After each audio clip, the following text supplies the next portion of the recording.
after service. Yeah, yeah. All right, all right. Well, hey, how are you doing? Well, hey, welcome again. Grab a seat and let's get going on tonight. We are again talking about this series entitled Holidays, which anyone when you think of Christmas, you think of this season. Anyone kind of relate to feeling the way that word describes? Feeling the little holidays, when you think of all the pumpkin spice lattes and the parties and the events and the family get-togethers, it can be easy to sometimes miss what Christmas is really all about, right? In fact, it kind of reminds me of, I saw this a couple weeks ago. They were tearing down the Georgia Dome. And there was a news reporter who had spent all day long getting positioned to watch this event happen as they were going to explode the Georgia Dome. Why don't you take a look at this?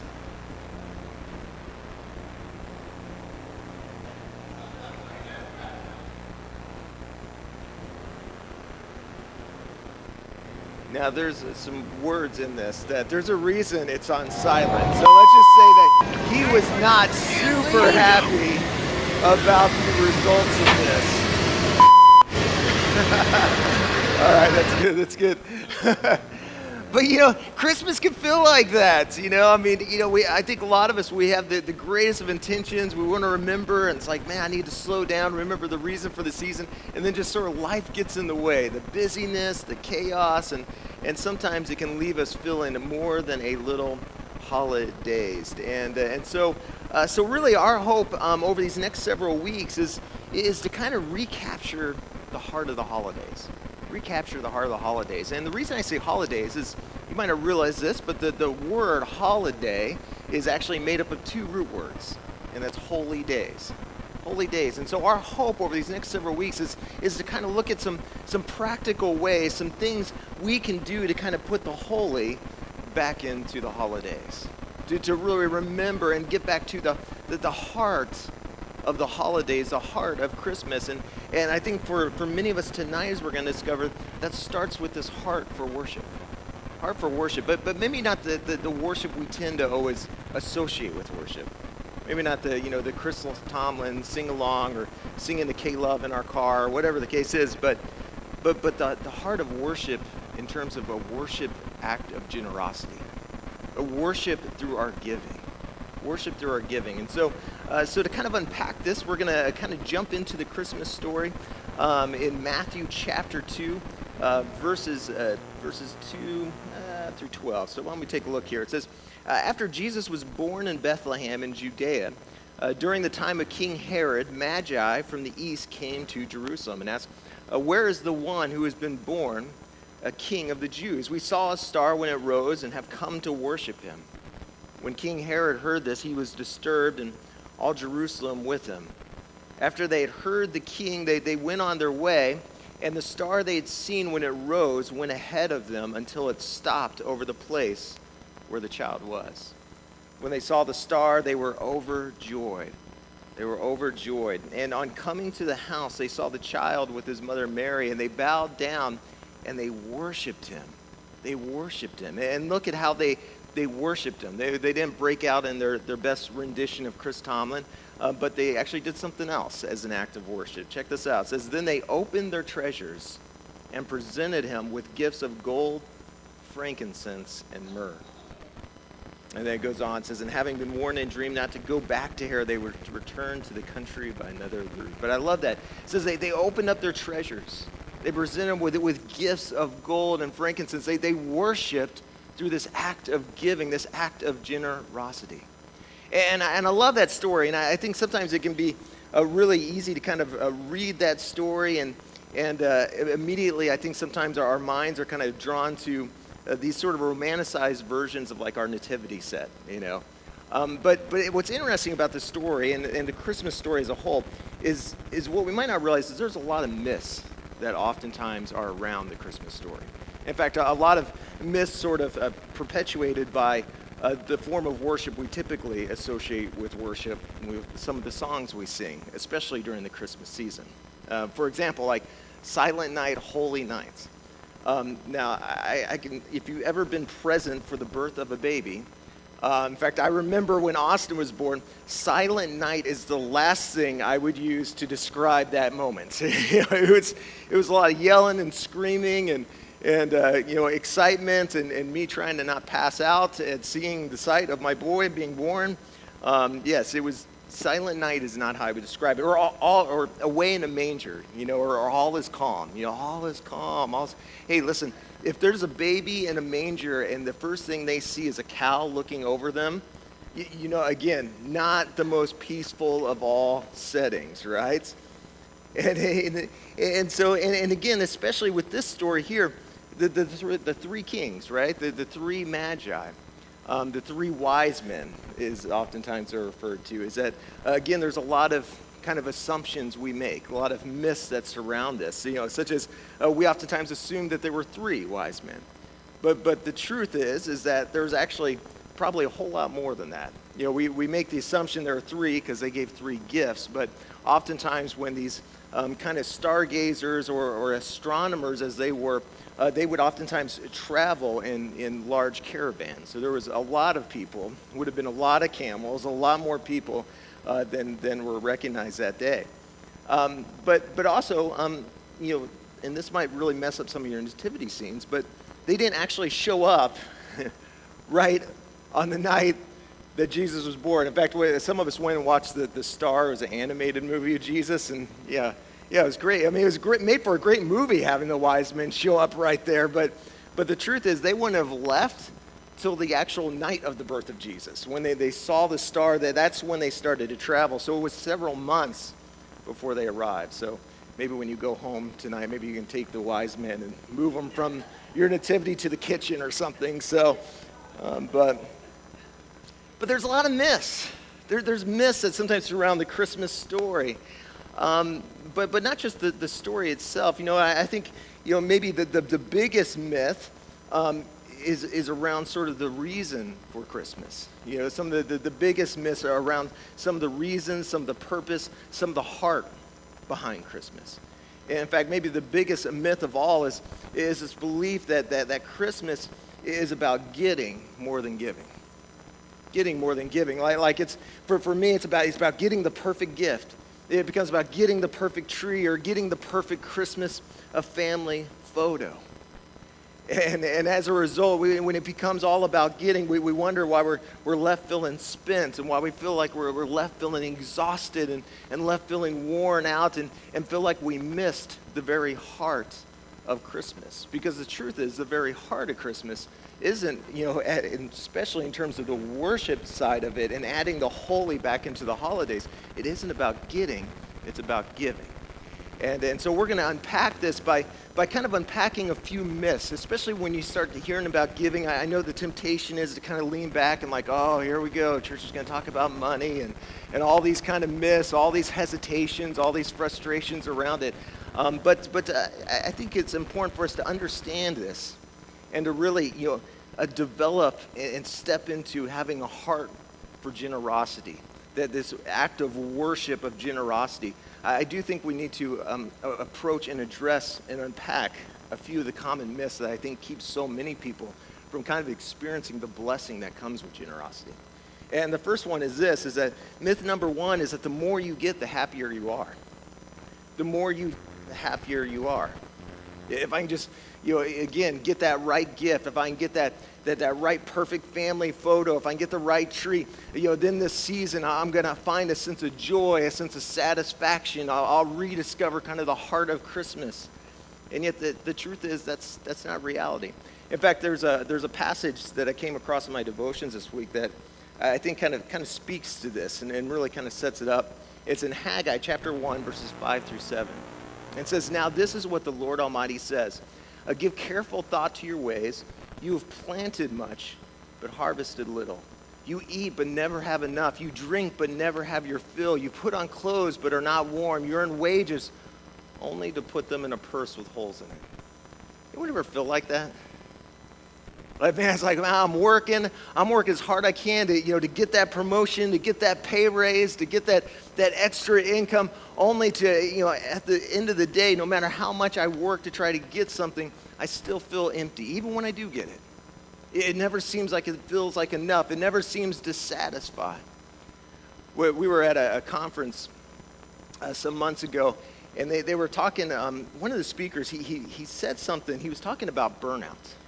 Burnout like in ministry, burnout in your life and your job, even in the Christmas season you could take it. And he said something that just really caught my attention. And I hadn't really ever thought about it before this way. But he said, burnout, it isn't rooted in overworking or giving too much. But at the root of burnout, of feeling burned out or feeling spent, it's disappointment in what you got. It's disappointment in what you got. I mean, think about that. See, so often we sit there and they think, when we hear, me talking about like giving and being generous, the tendency is like, man, I'm so spent as it is. Like the Christmas season hasn't even started, and I feel empty, and I already feel overwhelmed, and I feel, I feel just exhausted. I feel burned out, and a lot of us, we think the problem is actually that we're giving too much. We think the problem is this whole ideal of giving. It's like, man, if I just would quit giving and just focus on get a little me time and focus on myself and just kind of get away, and then I'll rediscover that joy, I'll rediscover that excitement. But listen, the problem isn't that we're giving, but the problem is that we're giving ourselves to the wrong things oftentimes. We're giving ourselves to the wrong things. We're giving ourselves the things that really can't fulfill us the way that in terms of godly generosity, in those ways that it can actually fill us. And let me share what I mean by this. In fact, Jesus talks about this in Matthew chapter 6, verses 19 through 21 and verse 24. He says, don't store up for yourselves treasures on earth where moths and vermin destroy and where thieves break in and steal, but store up for yourselves treasures in heaven, where moths and vermin do not destroy, and where thieves do not break in and steal. For where your treasure is, there your heart is, right? And then it goes on and says, no one can serve two masters. Either you will hate the one and love the other, or you'll be devoted to the one and despise the other. You cannot serve both God and money. Some translations actually don't say money, say mammon. And that's important because Mammon was actually a Syrian little g god of riches. The little g god of riches is a god who represented this pursuit after possessions and money. It was this ideal that, hey, if I could just get a little bit more, get another promotion, get more stuff, get a new car, get a new gift, then all of a sudden, that's where I'll find satisfaction. That's where I'll find fulfillment. And listen, if I'm not feeling fulfilled, if I'm not feeling satisfied, it just means that I need more. I need more. As opposed to stepping back and thinking, maybe it's not that giving is the problem, but it's that we're giving ourselves to the wrong things. We're giving ourselves to this pursuit of more stuff. And as a result, it's leaving us empty. It's leaving us longing. It's leaving us wanting more. Because here's the thing about mammon, is that mammon offers you something that only God can give you. Mammon offers you something, your stuff, treasure, money, the pursuit of that, it offers you what only God can give you. That's the point. That's what Jesus is getting at here. That's what he's talking about. See, the truth is, for some of us, the reason we feel so spent in our lives and we feel so burned out with our lives and we feel so exhausted with our lives is not because you need more mammon in your life. Because you need more God in your life. And listen, this is part of the reason why Jesus talks so much about it. A lot of times we think, oh man, why is the church talking about money again? Listen, partially it's because Jesus talked a lot about it. I mean, you might not realize this, but Jesus talks about money an awful lot in the Bible. In fact, 16 out of every 38 parables deal with money or possessions. 1 of 10 verses in the gospel deal directly with money. 2,300 verses in the Bible mention your finances. And get this, 5 times as many as prayer and faith is money talked about and discussed from Jesus. Listen, our money matters to him. How we use our money, how we spend our money. how we give or don't give our money. It matters to him. But the reason it matters to him is not because he needs your money. It's not like God is out at his mailbox like, oh man, really hope that my people come through, because he's like opening up the light bill and he's like, wow, that one's big. I'm going to be in a world of hurt if they don't show up and give big on the weekend. That's not the reality. No, he talks about it for a couple reasons. One is that listen, again, he doesn't want your money as much as what he wants your heart. I mean, that's really at the core of that passage. He doesn't want your money, he wants your heart. And listen, why money is, why talk so much about it, why we need to talk about it, is that money, what you come to find, especially in relation to your heart, is it's the great revealer of your heart. It's a great revealer of your heart. Again, Matthew 6:21, for where your treasures, there your heart will be also. It's been said this, hey, if you want to know what's important to a person, what's most important to a person, all you got to do is open up their calendar and open up their checkbook, right? And you'll discover what they value the most. You'll discover what they put the greatest priority on. You'll discover, like in my case, that I'm a huge fan of peppermint mochas because I spend way too much money on peppermint mochas, right? It's a revealer. It reveals what we love. It reveals that hey, I mean, I love the Cowboys. I love the Sooners. I got way too many Sooner hats and cowboy hats and sweatshirts. I mean, it's a revealer. In fact, interesting enough, getting back to the story of the wise men, when you look at the gifts they give, those weren't accidental gifts. They weren't just random. It wasn't like they showed up to the manger and like, well, I guess we should give Jesus something. I don't know, what do you got? I got a little shaver. I got a cologne bottle over here. No, there was a purpose behind these gifts. No, they gave gold, which was symbolic of Jesus as the King of Kings. They gave frankincense, which was symbolic of Jesus as the high priest, ultimately the sacrifice that he would make for you and for me on the cross. He gave myrrh. It's symbolic of Jesus as our Savior. They came to rescue us, that we can trust in him, we can lean on him. See the gifts, they revealed the wise men's heart towards Jesus. And listen, when it comes to our treasures, when it comes to our stuff, when it comes to especially what we spend and what we don't spend, trust me, it says a lot about us. And it says an awful lot as well about how we view our God. But not just is it a great revealer in our life, it's a great influencer in our life as well. It's a great influencer in our life as well. I mean, look, any of us who you have stepped out recently in an act of generosity, maybe given to someone who is in need, given some time, given some money, given someone hurting, that there's a sense of joy and there's a sense of contentment, there's a sense of fulfillment that comes with that. In fact, and I love, that's why I really like what Jesus says here. And Jesus points to this very thing that again, your money, how you spend your money, it can actually speak to your heart. It can fill your heart.